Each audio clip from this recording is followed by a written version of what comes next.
assumptions.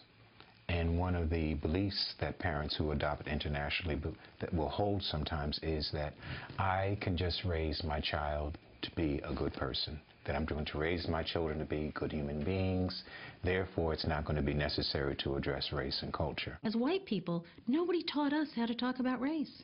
We're afraid. I'm afraid that if I mention anything about race, I'm going to be seen as a racist. Because guess what? I'm going to make mistakes. I have very little experience with this. I don't really know how to do this. Look at what we take for granted that we thought would be part of our children's heritage that probably isn't, because they don't share in that white privilege. In our families, they share in the white privilege, but the minute they step out the door, they become, to the world at large, somebody entirely different. Parents have to understand how to become allies.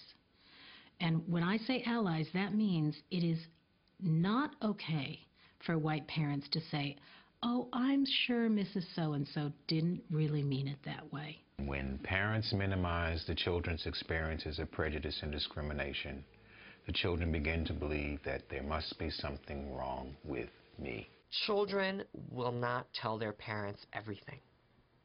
So parents can have a very sort of Pollyannish view of how their child may be doing. And they may feel that their child is doing fine, not having any difficulties because of his or her ethnicity or race. But in reality, the child may be just holding in a lot of those experiences. That's my job as a parent. That's any parent's job, is to develop her self-esteem. Her challenges are going to be greater because she doesn't have a live-in role model. She's got a live-in Caucasian role model who knows how to operate in a Caucasian world.